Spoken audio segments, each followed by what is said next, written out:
आज वर्ष 2021 का आखिरी दिन है और ये इस साल में हमारी आखिरी वीडियो है। इसके बाद अगले साल मुलाकात होगी।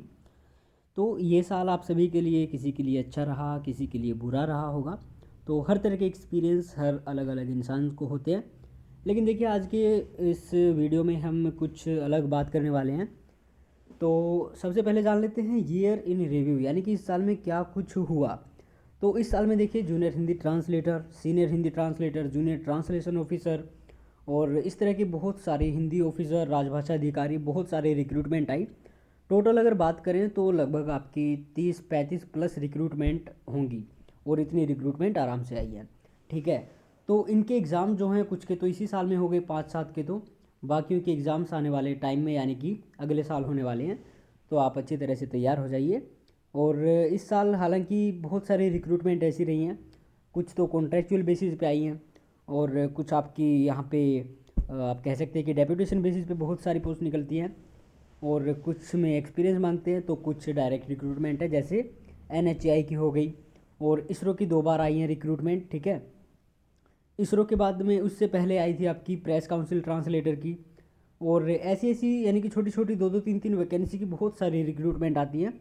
तो आने वाले टाइम में 2022 में आपके बहुत सारे एग्जाम्स होने वाले हैं, तो आप सभी को प्रिपेयर रहना चाहिए। जो भी आपने अप्लाई किया है उसका सिलेबस आप पढ़ते रहिए और अपनी तैयारी करते रहिए। ठीक है, तो अब देखिए इंपॉर्टेंट क्या होने वाला है यहाँ पे। Staff selection commission junior Hindi translator 2021 के जो एस्पायरेंट्स हैं उनके लिए इम्पोर्टेंट एक चीज़ है। और उनके लिए इम्पोर्टेंट ये देखिए, आपने झटका देख लिया होगा 2020 में जो वैकेंसी के साथ छेड़खानी हुई वो बहुत ही गलत हुआ और एक तरह से कह सकते हैं कि वो लोगों के साथ में खिलवाड़ हुआ है। लेकिन 2021 का अब तक पेपर 2 की डेट आ जानी थी, पेपर 1 हो जाना था, लेकिन उसका नोटिफिकेशन भी अगले साल के आखिरी में आएगा और उसको क्लियर होते होते 2023 का लास्ट या फिर 2024 आ ही जाएगा। इसमें कोई शक की बात नहीं है। और बहुत सारे लोगों का ये डाउट भी क्लियर हुआ है कि CET आएगा, CET के अंदर होगा या नहीं होगा। तो वो CET तो भाई आपका 23-24 में पता नहीं कब आएगा, कुछ नहीं पता उसका। हालांकि अभी तो SSC एग्ज़ाम लेने वाली है, तो SSC ने यहाँ पे बहुत बड़ा जो है एक बेवकूफ़ी की है। चतुर्वेदी जी इनकी IAS हैं वो, तो SSC की चेयरमैन, उनका आप मेल कर सकते हैं। तो यहाँ पे देखिए, सबसे जो इम्पोर्टेंट है, सबसे अवेयर जिनको रहना पड़ेगा वो हैं जिनका इस बार लास्ट चांस है। ठीक है, यानी कि 2020 में जब SSC GST की रिक्रूटमेंट आई थी तो 1 जनवरी 2021 से उन्होंने जो उनकी कट ऑफ डेट थी क्वालिफ़िकेशन की, एज की, एक्सपीरियंस की, वो मांगी थी। लेकिन अब क्या है, अगर 2021 की रिक्रूटमेंट आती तो 1 जनवरी 2022 से मांगते। ठीक है, अब 2021 की रिक्रूटमेंट आपकी अगस्त में आ रही है, यानी कि जून के बाद आ रही है। जून के बाद आती है तो अगले साल की जो 1 जनवरी होती है उससे वो काउंट करते हैं। तो अगस्त में नोटिफिकेशन लाने के लिए बोल रहे हैं, यानी कि 1 अगस्त 2022 आपकी काउंट यानी कि कट ऑफ डेट होगी, या फिर 1 जनवरी 2023 आपकी होने वाली है। 1 जनवरी 2022 से अगर वो लेते हैं तो वो बहुत बड़ी बात हो जाएगी। ऐसा तो मुश्किल होना है, क्योंकि नोटिफिकेशन आपका 2022 के एंड यानी कि हाफ के बाद में आएगा। ठीक है, सेकंड एंड में आएगा। तो ये भाई बहुत गलत हो रहा है। और यहाँ पे जिन लोगों की UR EWS के जो बच्चे हैं और उनकी 30 साल से अधिक उम्र होती है 1 जनवरी 2022 को, और OBC कैंडिडेट्स हैं, उनकी उम्र 34 से अधिक होती है, 34 की होती है या फिर 30 से अधिक होती है 2022 में। और SC ST के हैं, उनकी उम्र होती है 35 से ज़्यादा। तो यहाँ पे सभी के लिए खतरा, आपको आवाज़ उठानी चाहिए। आप हो गए GST वाले सबसे सुस्त हैं, जितनी सुस्त SSC है उससे भी ज़्यादा ही लेजी है, क्योंकि इनके बस की कुछ नहीं है। ये एकदम सच्चाई है, हालांकि आपको बुरी लग रही होगी। और इसमें कुछ महान लोग ऐसे भी हैं जो बोलते हैं कि भाई अच्छी बात है, सुनहरा अवसर मिला है हमको, काफ़ी टाइम मिल गया 1 साल का। तो GST का जो एग्ज़ाम होता है ना, चाहे Tier 1 हो चाहे Tier 2 हो, आप 2 महीने में इसकी बढ़िया तैयारी कर सकते हैं। ठीक है, तो टाइम की तो आपको ज़रूरत है ही नहीं। तो भाई अब क्या कर सकते हैं, हालांकि स्टूडेंट्स में जो यूनिटी नहीं है, जैसे अंग्रेज़ राज करते थे हिंदुओं पर, भारतवासियों पर, हम पर, तो ऐसे ही अब SSC वाले कर रहे हैं कि जिनकी यूनिटी ज़्यादा थी उनका क्या किया इन्होंने, जैसे CGL हो गया, CHSL हो गया और GD कांस्टेबल हो गया, इनके 2021 के नोटिफिकेशन पहले ही निकाल रहे हैं। हालांकि GD कांस्टेबल का तो 2022 की भी डेट आ चुकी है कि उस रिक्रूटमेंट का नोटिफिकेशन उस तारीख को होगा। तो ये बहुत गलत हो रहा है। 3 नोटिफिकेशन आ रहे हैं 2021 के, उसके बाद में 4 नोटिफिकेशन आ रहे हैं 2022 की रिक्रूटमेंट के, उसके बाद में 2 नोटिफिकेशन आ रहे हैं जीएसटी का और आपका ये सीपीओ का 2021 के, उसके बाद में फिर 2 नोटिफिकेशन आ रहे हैं 2022 वाले, और फिर आ रहे हैं आपके 2021 के नोटिफिकेशन। स्टेनोग्राफर हो गया और एक और है। तो ये जो इन्होंने लास्ट में डाली हैं 4 रिक्रूटमेंट, तो ये बहुत गलत हो रहा है। तो आप सबको एक होना चाहिए। और एज रिलैक्सेशन के मामले में यहाँ पे 3 जनवरी को हैशटैग बनाया जा रहा है, उस पर आवाज़ उठाई जा रही है, तो वहाँ पे भी आपको यूनिटी दिखानी चाहिए। और एसएससी को एक ग्रीवांस लॉन्च कर देना चाहिए पीजी पोर्टल पर। जिन लोगों को पीजी पोर्टल करना नहीं आता, वहाँ पे यूज़ करना नहीं आता है, तो हम आपको ट्यूटोरियल दिखा देते हैं कि किस तरह से आपको लॉन्च करना है, ठीक है। तो आप सभी को अभी एक होने की ज़रूरत है, और आपका लास्ट चांस अगर है तो भाई आपको भी अवेयर होना चाहिए। जिनका लास्ट चांस नहीं है उनको भी अवेयर होना चाहिए, क्योंकि टाइम तो उनका भी निकल रहा है। तो सीधे सीधे यहाँ पर बहुत ही लंबा जो गैप होने वाला है 2020 और 2021 की रिक्रूटमेंट में, वो 2 साल का गैप हो रहा है, जो कि बहुत ही गलत हो रहा है। खैर, हमारी ना तो उम्र निकल रही है ना कुछ और है। एक सुझाव है आपको, अगर आपको अच्छा लगता है तो आप कमेंट कर सकते हैं हमारी वीडियो के सेक्शन में। अगर हमें जितनी सपोर्ट हमारी ओर से हो सकेगी हम करेंगे, हमारे ग्रुप पे हो गया या फिर हमारे यूट्यूब चैनल पे हो गया।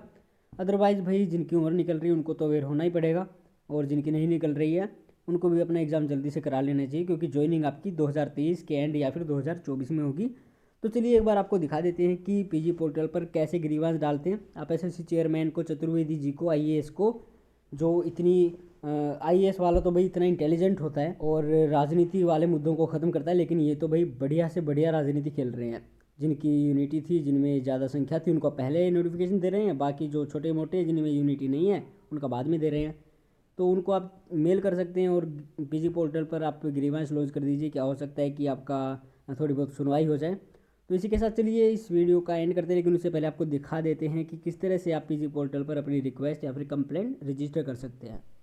वैसे पीजी पोर्टल पर ग्रीवांस डालने के लिए आपको यूट्यूब पर बहुत सारी वीडियोस मिल जाएंगी, लेकिन फिर भी मैं स्पेशली जीएसटी के लिए आपको बता रहा हूँ। देखिए, स्पेशल तो कुछ इसमें कुछ खास करना नहीं है, आपको साइन इन यहाँ पे करना है।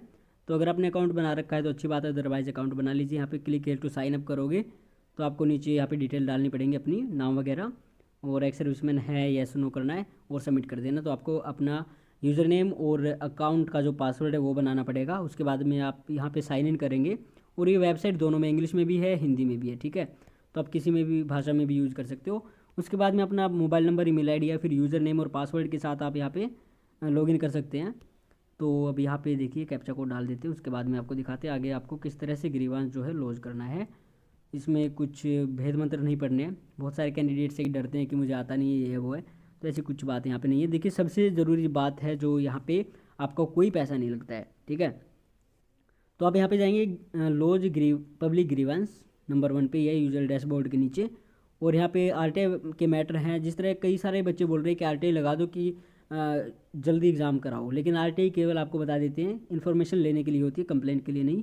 कंप्लेंट अगर आपको करनी है सरकारी काम से रिलेटेड तो आप यहाँ पे अपनी मिनिस्ट्री चूज़ कीजिए। तो अब देखिए यहाँ पे हम करते हैं चूज़ क्या, पर्सनल एंड ट्रेनिंग। इसके अंदर आपका स्टाफ सिलेक्शन कमीशन एसएससी आता है, और नीचे करेंगे फिर चलेंगे तो यहाँ पे आपको मिल जाएगा स्टाफ सिलेक्शन कमीशन एसएससी, जिसने बहुत सारे लोगों की जान भी बचाई और भाई तबाह भी की है ज़िंदगी।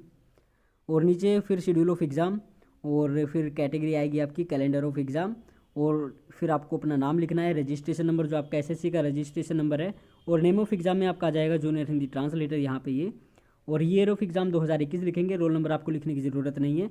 और टेक्स्ट में देखिए आप क्या लिखेंगे, यहाँ पे हमने कॉपी कर रखा है। वैसे आप अपनी ओर से भी लिख सकते हैं, लेकिन अगर आप चाहें तो ये भी कॉपी पेस्ट कर सकते हैं। हमने लिखा है, आदरणीय महोदय या महोदया जो भी आप हैं, एसएससी जीएसटी 2020 भर्ती प्रक्रिया जो 29 अक्टूबर 2021 को पूरी हो गई थी, इसके बाद आयोग ने अब तक एसएससी जीएसटी 2021 भर्ती प्रक्रिया शुरू क्यों नहीं की। हाल ही में 17 दिसंबर 2021 को जारी किए गए परीक्षा कैलेंडर 2021 से 22 का जो है, उसमें एसएससी जीएसटी 2021 अधिसूचना जारी होने की तिथि 22 अगस्त 2022 तय की गई है, जो कि 2021 में ही होनी चाहिए थी। जीएसटी 2020 पेपर 1 नवंबर 2020 में हुआ था, और जीएसटी पेपर 2021 का जो पेपर 1 होगा दिसंबर 2022 में होगा। पूरे 2 साल 1 महीने का अंतर है, ऐसा न्याय क्यों है। आयोग 2021 की भर्तियों जैसे जीएसटी, जेई, सीपीओ व स्टेनोग्राफर से पहले 2022 वाली भर्तियां जो फेज़ 10 है, हेड कांस्टेबल मिनिस्ट्रियल है, कांस्टेबल ड्राइवर है, हेड कांस्टेबल एडब्ल्यूओ टीपीओ है, साइंटिफिक असिस्टेंट व MTS की अधिसूचना जारी क्यों कर रहा है? भाई 2021 की आपकी 4 भर्तियां हैं, वो उनसे पहले 2022 की 6 भर्तियां कराए। क्या बेवकूफ़ी है यार। कृपया इस पर पुनः विचार कर यथाशीघ्र परीक्षा कैलेंडर की तिथियों में बदलाव कीजिए। और 2021 में भर्ती न होने के कारण अभ्यर्थियों की उम्र भी निकली जा रही है तथा इसकी अधिसूचना के अनुसार योग्यता व उम्र के लिए निर्धारित की जाने वाली तारीख पर भी गौर किया जाए। आपसे विनम्र निवेदन है, हाथ जोड़कर निवेदन है कि SSC GST 2021 की अधिसूचना अगस्त 2022 से पहले जारी की जाए, अन्यथा इसको पूरे होते होते 2023 भी निकल जाएगा। लाखों अभ्यर्थियों के भविष्य का सवाल है। आशा है कि कर्मचारी चयन आयोग जल्द ही कुछ बदलाव कर बेरोजगार युवा हित के लिए दोबारा परीक्षा कैलेंडर 2021 से 22 जारी करेगा। और आपको धन्यवाद करते हैं।